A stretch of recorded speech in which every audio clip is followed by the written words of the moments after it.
Dis-moi, c'est quand que t'as fait du rangement pour la dernière fois sur ton iPhone? Le stockage sur iPhone, ça a toujours été une histoire de luxe. Prenez les iPhone 14 par exemple. Les modèles de base démarrent à 128 Go. Alors oui, c'est pas mal. Mais entre les gros jeux, les films enregistrés en local, les photos en RAW et les vidéos en ProRes, on peut très vite se sentir à l'étroit. Et c'est encore pire pour les autres produits de la marque, comme les iPads. Le dernier modèle de base coûte plus cher que celui d'avant et il ne propose que 64 Go de stockage. Alors avouez quand même que c'est pas énorme. Et c'est justement ce qui m'a poussé à travailler sur cette vidéo. Une vidéo qui devrait être utile à pas mal de gens. Elle va effectivement vous aider à faire du ménage sur votre iPhone ou sur votre iPad en toute sécurité. Et d'ailleurs, on va aussi le faire sur mon iPhone personnel et on va voir après la vidéo combien d'espace j'ai réussi à libérer. Et d'ailleurs, si vous avez des pronostics, eh bien n'hésitez pas à les balancer en commentaire.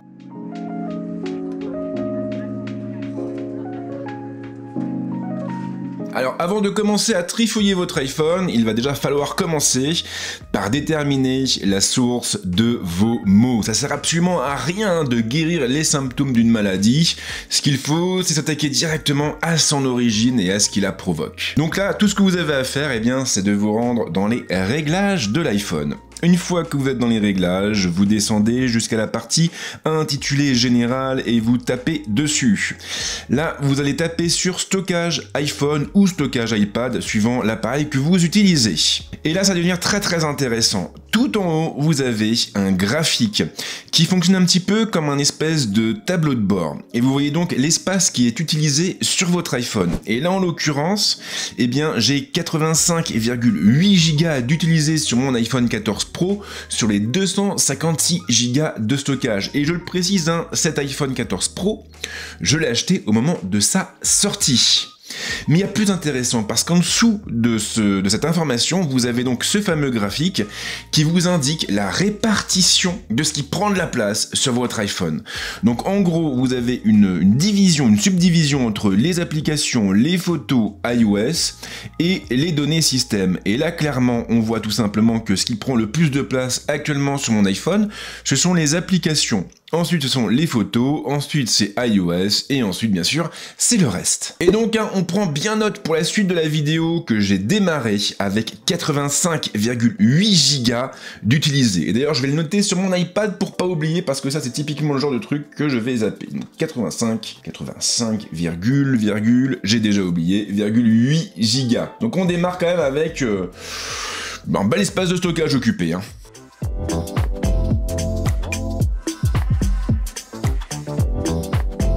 La première chose qu'on va faire pour libérer de l'espace sur notre iPhone, et ça marche aussi sur l'iPad, eh bien ça va être de s'attaquer aux applications. On va s'attaquer aux applications parce que généralement, il faut bien le reconnaître, ce sont elles qui prennent le plus de place, surtout pour les gros jeux.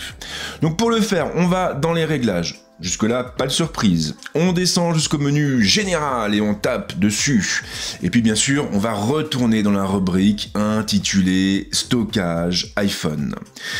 Donc on revient sur l'écran qu'on avait juste avant. Donc on a bien sûr le graphique, mais ça on n'en parle pas. On a des recommandations, ça peut être très intéressant parce que ça vous permet justement de savoir sur quel levier vous pouvez intervenir pour libérer de l'espace de stockage.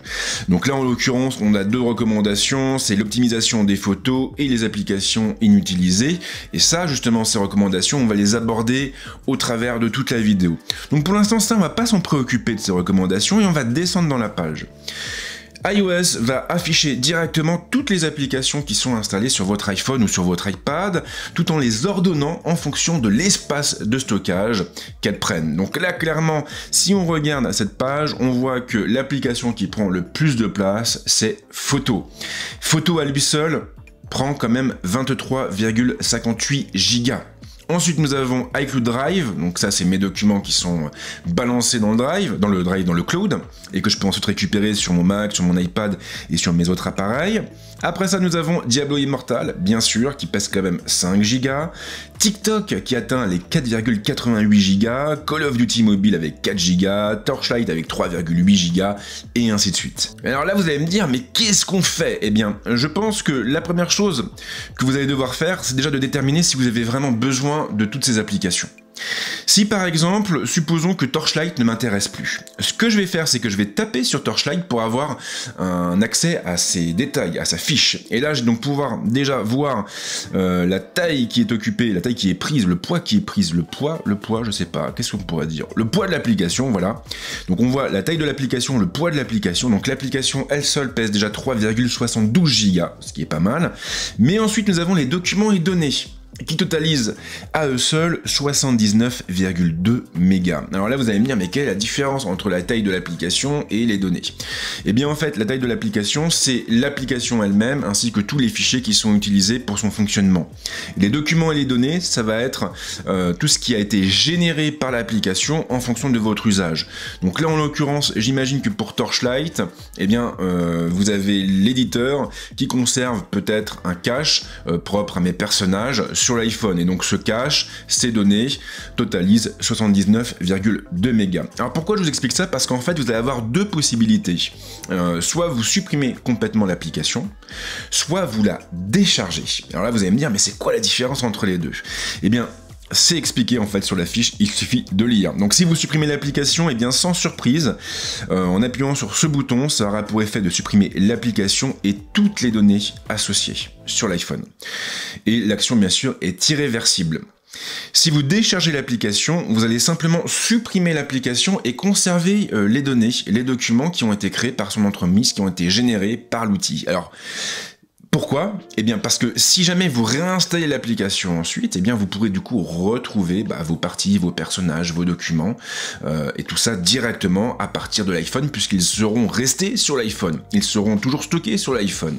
Donc ça c'est intéressant si vous voulez dégager une application, mais si vous n'êtes pas vraiment sûr de la dégager complètement. En gros, vous dégagez l'appli, mais vous vous dites peut-être quand même que je la réinstallerai un jour parce qu'elle n'était pas si mal que ça. Après, il faut quand même aussi faire la distinction entre les données qui sont stockées sur l'iPhone et ce qui est à partir sur le cloud. Vous avez des jeux par exemple comme je sais pas Fallout Shelter, voilà, c'est un jeu que j'ai installé récemment sur mon iPhone, que j'ai réinstallé récemment sur mon iPhone.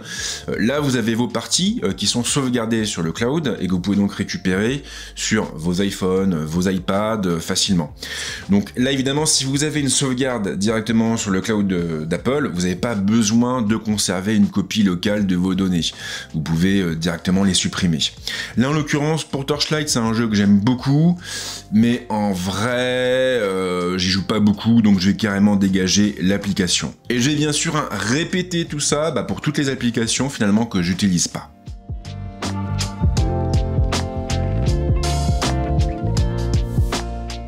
Et donc ça nous amène à la seconde astuce, une astuce qui est hyper pratique et qui va vous permettre de décharger automatiquement les applications inutilisées. Donc pour la mettre en place, on retourne dans les réglages.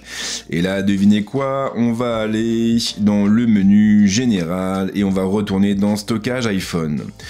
Et là justement, on va parler des fameuses recommandations que j'évoquais tout à l'heure. On a vu qu'il y en avait deux, l'optimisation des photos, ça pour l'instant on s'en préoccupe pas, on le fera tout à l'heure, et les applications inutilisées. Alors ça en gros, les applications inutilisées, si on active cette fonction automatique, eh bien on va décharger automatiquement les applications qui ne sont pas utilisées lorsqu'on manque d'espace. Les données en revanche, et les documents seront sauvegardés.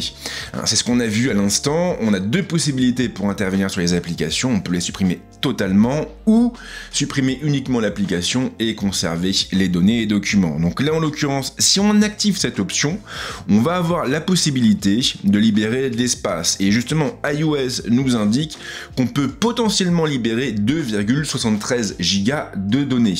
Enfin de stockage, ce qui est quand même pas mal.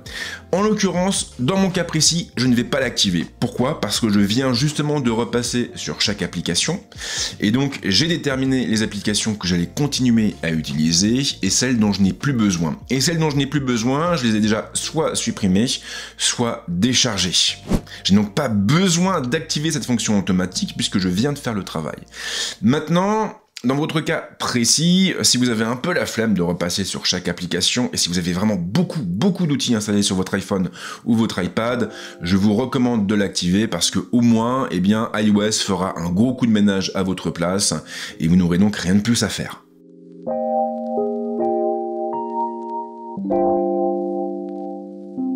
Vous avez donc Supprimer ou décharger les applications que vous n'utilisez pas. Vous avez également activé le déchargement automatique pour aller plus vite. C'est super, mais vous pouvez aller encore plus loin. Et pour aller plus loin, vous allez encore une fois intervenir sur les applications, mais pas sur leur fichier système. Vous allez intervenir sur les documents qui sont stockés ou qui ont été créés avec ces outils.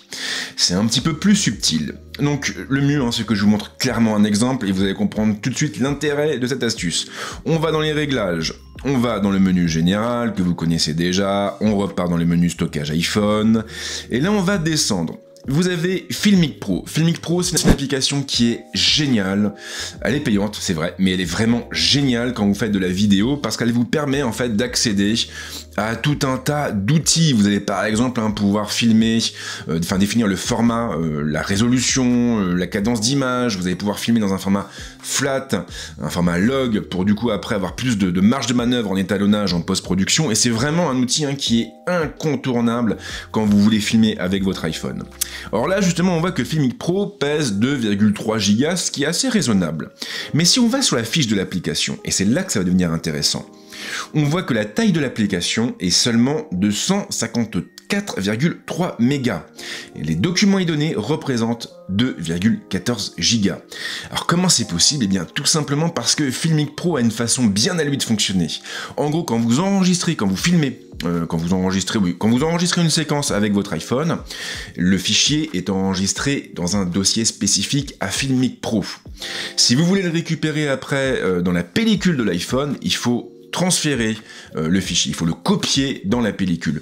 Mais quand vous le faites, et là c'est vraiment très drôle, et bien quand vous copiez la séquence dans votre galerie photo, dans votre pellicule photo, et bien elle n'est pas retirée du dossier de Filmic Pro. Ce qui veut dire que vous avez donc une séquence qui se trouve à deux endroits différents et qui a donc été dupliquée. Vous avez clairement un doublon. Et là, ce qui est intéressant, c'est que quand on va sur la fiche de Filmic Pro, on voit donc effectivement l'espace qui est occupé par ces documents, mais si on descend, on a la liste de tous les fichiers, de tous les documents qui ont été créés sur Filmic Pro avec le poids qu'ils pèsent. Et là, on voit quand même qu'au niveau des vidéos, on est à une moyenne de 100-150 mégas par vidéo. Ce qui est assez conséquent, c'est vrai. Mais ce qui est très drôle, c'est que toutes ces vidéos-là, je les ai déjà copiées dans ma pellicule. Et je les avais même supprimées de ma pellicule parce que c'était juste un test que je voulais faire. Sauf que je les ai supprimées de la pellicule et elles sont restées, donc ces vidéos sont restées dans le dossier de Filmic Pro et donc elles continuent de prendre de la place. Vous pouvez bien sûr intervenir directement sur ces documents à partir de cet écran. Pour le faire, vous tapez sur le bouton modifier en haut. Et là, vous allez avoir une série de petits boutons, petits boutons rouges qui vont apparaître à gauche de chaque élément. Vous tapez sur un des boutons rouges, vous avez un bouton supprimer qui apparaît, vous tapez sur supprimer. Et vous faites ça donc pour tous les documents dont vous voulez vous débarrasser. Alors, vérifiez quand même que vous n'en avez plus besoin. Là, je l'ai fait avant, donc je sais que ça, je peux le dégager en toute connaissance de cause. Oui, en toute connaissance de cause. Et donc, ça, bien sûr, l'idéal, c'est de le faire pour toutes les applications que vous utilisez beaucoup parce que ça va vous permettre vraiment de faire un gros coup de ménage. Il faut savoir que sur iOS, vous avez des applications qui vont stocker effectivement des données dans des répertoires communs à iOS, mais vous avez aussi beaucoup d'applications qui vont créer des dossiers spécifiques. Et les applications qui créent des dossiers spécifiques, quand vous voulez supprimer les documents, vous devez aller dans ces dossiers-là. Donc soit vous passez par fichier et vous le faites manuellement et c'est assez galère, soit vous passez par cet écran et là en l'occurrence, ça va beaucoup plus vite. Donc maintenant, je vais pas filmer, mais je vais refaire la même chose pour toutes les applications en fait que j'ai d'installer sur mon iPhone.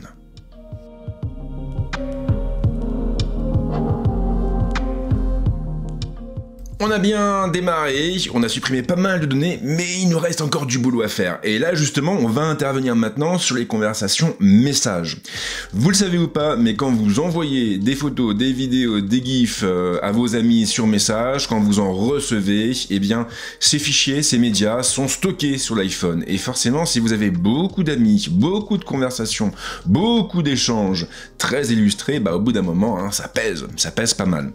Mais bien sûr, vous pouvez faire du ménage. réglages. Donc on va retourner dans les réglages, jusque-là pas de problème. On va dans le menu général, et là devinez quoi, sur quoi on va taper, vous le savez pas.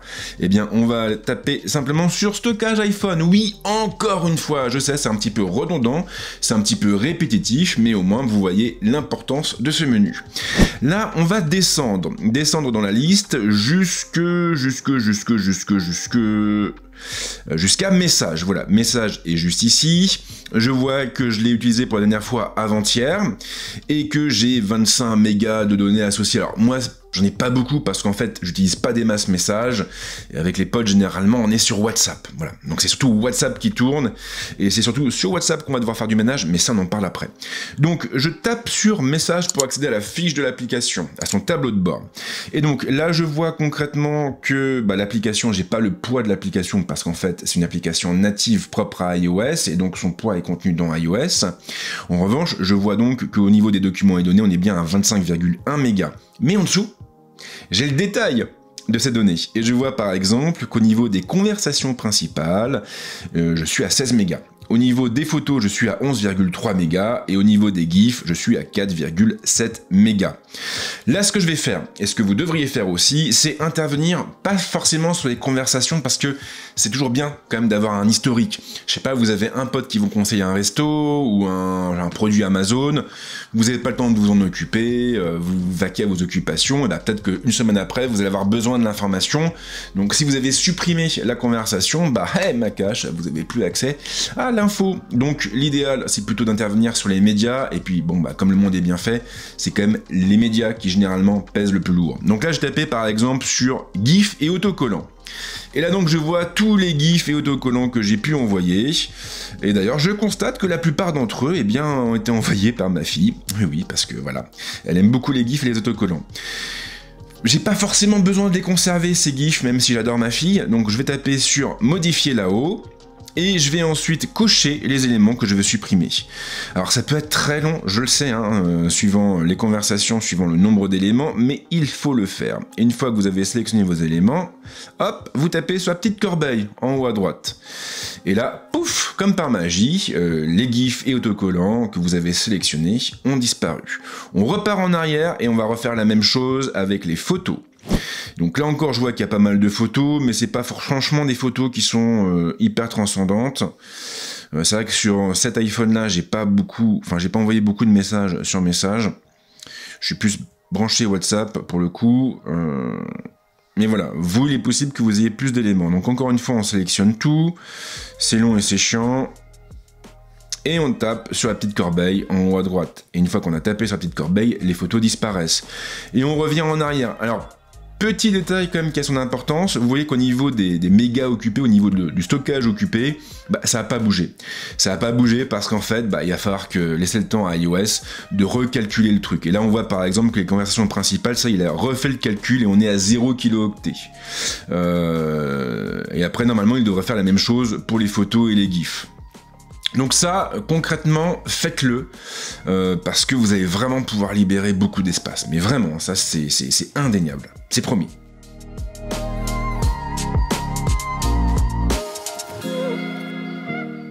Alors là, vous allez me dire, c'est super, mais moi, j'utilise pas Message, j'utilise autre chose, Telegram, WhatsApp. Ok, c'est super, parce qu'on va justement voir comment nettoyer WhatsApp. Alors, je vais pas le faire pour Telegram, parce que j'utilise pas Telegram, mais de ce que j'ai pu en voir, le process est assez similaire. Et donc là, en l'occurrence, pour la première fois depuis le début de cette vidéo, nous n'allons pas avoir besoin de repartir dans les réglages. Et non, on va changer un petit peu d'espace, d'environnement. On va aller directement sur WhatsApp. Donc vous démarrez WhatsApp et là forcément vous avez la liste de toutes les conversations qui apparaissent à l'écran. Je regarde, j'espère que j'ai pas des trucs que j'aurais pas dû... Non, c'est bon, ça va. Donc vous avez toutes vos conversations qui apparaissent à l'écran, c'est magnifique. Maintenant, on va intervenir sur certaines conversations. Vous avez forcément des conversations où vous savez que vous êtes le plus actif et donc vous savez que par définition c'est là que vous allez avoir le plus d'éléments à supprimer. Là en l'occurrence le groupe clairement qui est le plus actif sur mon WhatsApp, c'est les Piki sur WhatsApp. C'est un groupe que j'ai avec d'autres potes, voilà, Brandon, Jimmy, Martin, Alex, voilà, petite dédicace. Je suis obligé de le faire, sinon ils vont me faire la gueule. Hein, donc voilà, salut les copains. Voilà, bon. Donc on va sur la conversation. On cache parce que... Bah non, je cache avec ma main, mais... voilà, bref. On tape sur l'entête de la conversation. Et donc, une fois qu'on a tapé sur l'entête de la conversation, on va avoir donc tous les détails du groupe, avec le nombre de participants, par exemple, la description, l'image de profil. Oui, on a mis une photo des Peaky Blinders, parce que à la base, c'est cette série qui est à l'origine de la création du groupe, même si Martin n'a jamais regardé la série, mais bon, peu importe. Ce qui est intéressant, ce qui est important, c'est ce qui se trouve ensuite. On a différentes rubriques, dont une qui s'appelle Médias, liens et documents. Et là, on voit que dans cette rubrique, on a 1867 éléments. Ça veut dire en gros qu'on a 1867 médias rattachés à la conversation. C'est énorme!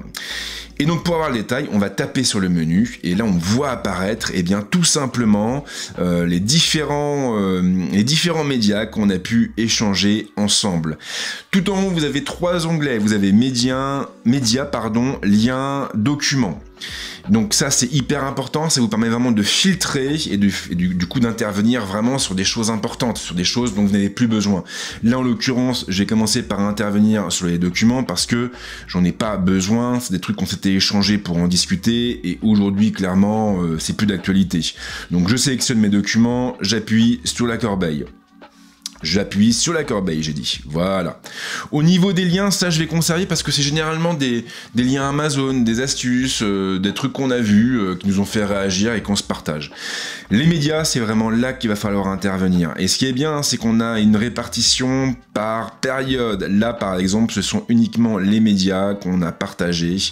Eh bien, ce mois-ci, avec des photos, je vais essayer de les griser parce que c'est des trucs un petit peu perso, mais bon, là, ce sont uniquement les médias qu'on a échangés ce mois-ci. Donc on va passer en mode sélection et on va aller taper sur les médias dont on n'a plus besoin. On va les sélectionner manuellement et une fois que ça va être fait, on va taper sur la petite corbeille en bas à droite. Là, vous avez WhatsApp qui va nous demander si on est sûr de vouloir supprimer ces éléments. On va valider et il va le faire. À noter que si vous refaites la manip, vous avez aussi une étoile tout en bas au milieu. Cette étoile va vous permettre tout simplement de mettre certains éléments en favori pour les retrouver plus facilement après. Donc ça peut être sympa. Par exemple, je sais pas, vous avez un pote qui vous envoie la photo de quoi ça pourrait être.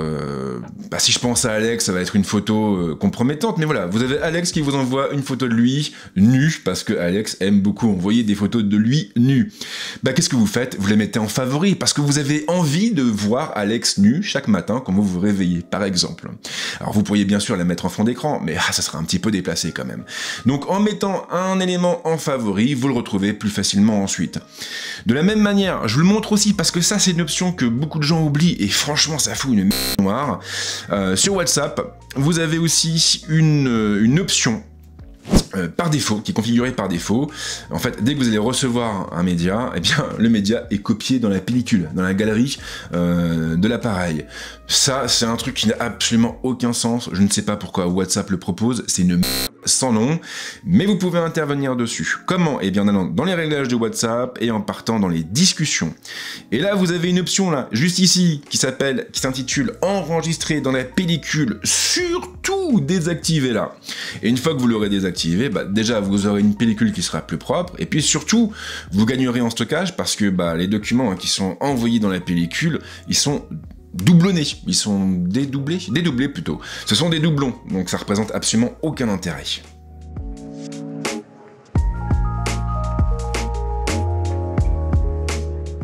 Ensuite, nous allons nous intéresser à photos parce qu'on l'a vu, mes photos pèsent lourd sur mon iPhone et il y a aussi des chances que ce soit pareil sur le vôtre. Donc, on va partir d'abord dans le menu des réglages et cette fois, on ne va pas aller dans le menu général, on va aller dans photos. Voilà, on est dans photos et là vous avez deux options, optimiser optimiser le stockage de l'iPhone ou télécharger et garder les originaux. Quelle est la différence entre les deux? Eh bien, si vous avez coché télécharger et garder les originaux, bah c'est pas compliqué. Toutes les vidéos, toutes les photos qui seront stockées sur votre iPhone et qui seront rapatriées depuis votre compte iCloud, eh bien, le seront au format original, le format de base. Donc, ce sera la version lourde de la photo, celle que vous avez prise. En revanche, si vous activez la première option, optimiser le stockage de l'iPhone, eh bien, ce qui va se passer, c'est que les originaux de vos photos et de vos vidéos seront stockés donc sur votre compte iCloud. Vous pourrez toujours les récupérer, elles ne seront pas supprimées. Et ce qui va être stocké ensuite sur votre iPhone, ce seront les versions miniatures, les versions light de ces fichiers. Et donc forcément, ce sont des versions qui pèseront beaucoup moins lourd. Donc là, je vais l'activer. Hop. Et donc automatiquement, ce qui va se passer, c'est que dès que j'aurai peu de stockage sur mon iPhone, eh bien automatiquement, Photo va gérer le truc pour stocker les originaux sur iCloud et une version allégée sur l'iPhone pour libérer le plus de place possible. Ça, c'est fait de façon complètement transparente, mais je vous le rappelle une nouvelle fois, les originaux ne sont pas supprimés, ils restent stockés sur votre compte iCloud, ce qui est quand même assez pratique quand vous avez besoin de les récupérer pour les retravailler ou je sais pas, pour faire un tirage, un grand tirage. Donc ça, c'est hyper bien. Sauf qu'on va pas s'arrêter là. On va aussi aller travailler dans Photo pour tout simplement supprimer les fichiers, les photos, les vidéos dont nous n'avons plus besoin. Donc on quitte cet écran, hop, il disparaît. Et on part dans Photo. Dans Photo, par défaut, vous serez donc dans la photothèque et vous devrez vous rendre dans le menu Album. Hyper important ce menu Album. Là, vous allez descendre et vous allez avoir tout en bas un menu intitulé doublon. J'en avais déjà parlé dans une autre vidéo qui portait sur iOS 16. Ce menu doublon, il est nouveau. Il est propre à la dernière version d'iOS et il permet tout simplement de retrouver à un seul et même endroit tous les éléments qui existent en doublon dans la photothèque Photo. Voilà, donc on tape sur doublon et là automatiquement on voit apparaître toutes les photos en double qui sont conservées, qui sont stockées sur Photo. Et avec leur taille, là par exemple pour la photo de mes AirPods Max, je vois donc qu'on a l'original qui fait 1,5 mégas, enfin la première qui fait 1,5 mégas et la deuxième qui fait 135 kilooctets. Alors quel est l'intérêt de conserver les deux? Aucun. Clairement aucun.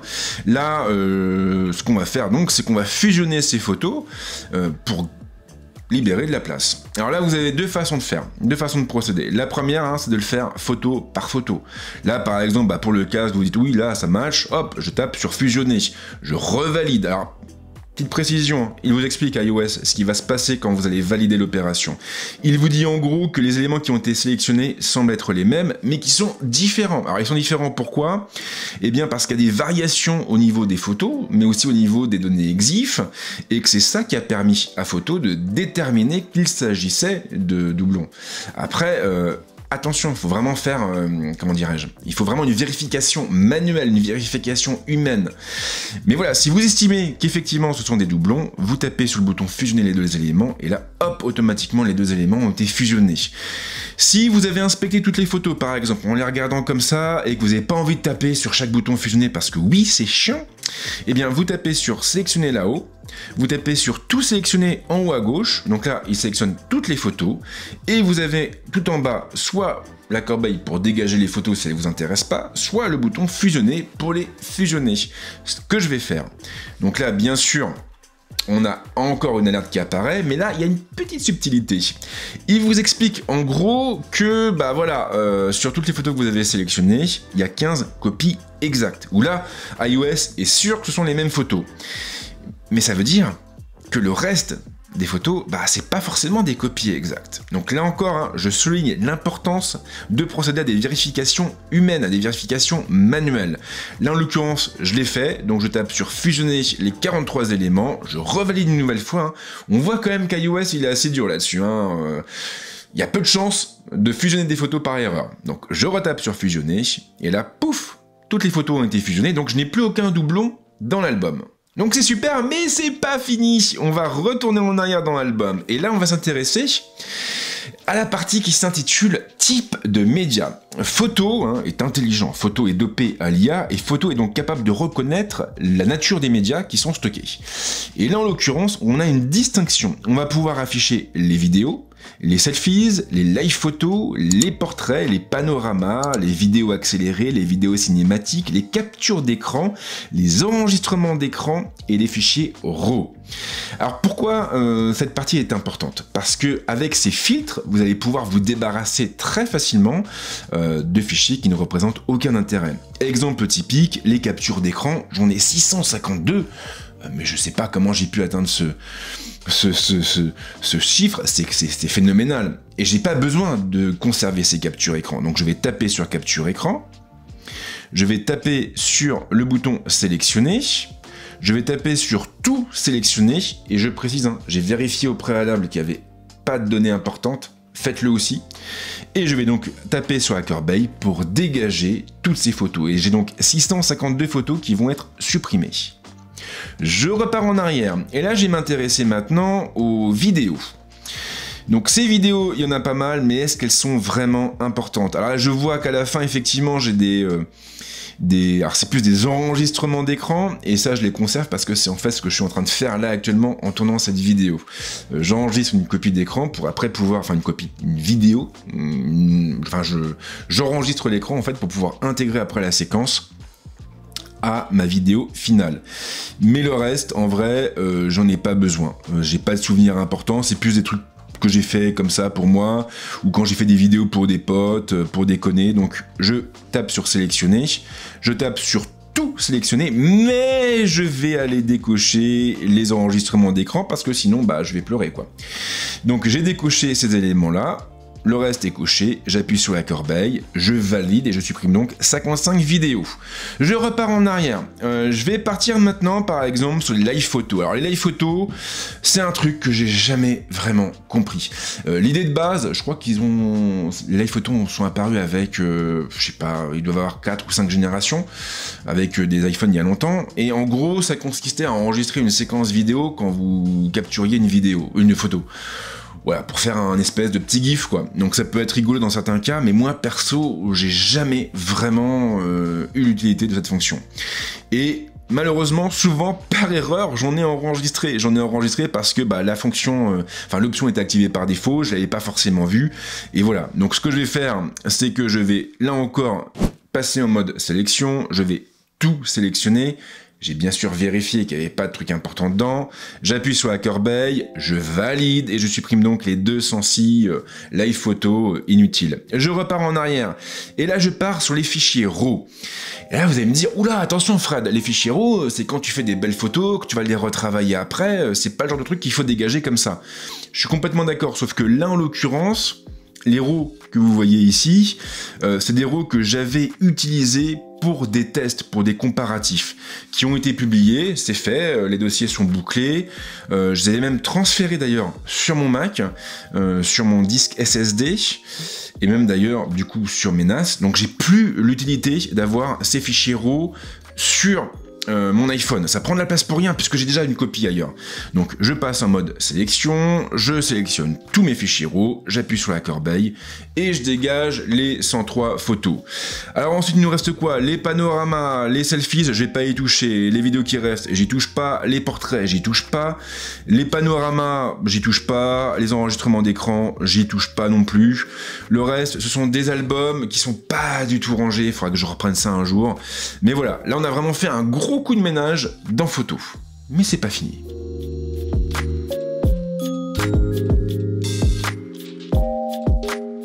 Il nous reste effectivement une dernière chose à faire. Et cette dernière chose est relativement simple, elle consiste à vider le cache des navigateurs. Alors je sais ce que vous allez me dire, hey Fred, c'est bon, on parle que d'un cache, qu'est-ce qu'on en a?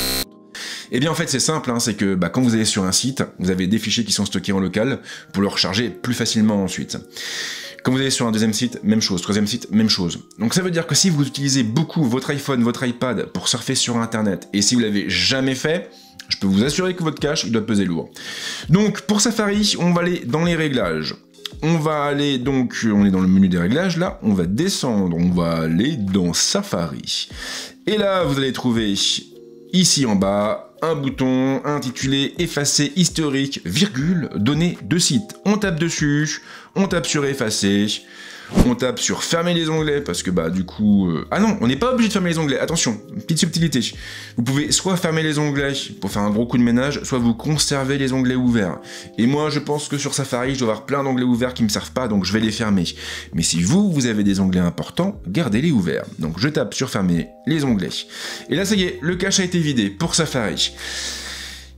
On va faire la même chose pour Chrome, si vous avez installé Chrome. Là, par contre, ça va se faire depuis l'application. Donc, on est sur Chrome. On va taper sur les 3 petits points en bas à droite. Et on va aller sur effacer les données de navigation. On tape dessus. On a un écran qui va apparaître et qui va nous demander, bah, hey, vous voulez supprimer quoi en fait? Vous pouvez sélectionner historique de navigation, les cookies, les images et fichiers en cache, les mots de passe enregistrés, tout ce qui a trait à la saisie automatique. Ne touchez à rien, la seule chose qu'il faut supprimer ici, c'est les images et les fichiers en cache. On a juste 27 mégas parce que j'utilise principalement Safari, mais bon, voilà. On a sélectionné, on appuie sur effacer les données de navigation en bas, on rappuie sur effacer les données de navigation et c'est fini. Et donc là, eh bien, nous avons fait un gros coup de ménage et bien sûr, ça il faut le répéter pour vos autres navigateurs. Si vous utilisez Firefox, Brave ou d'autres, eh bien faites la même chose.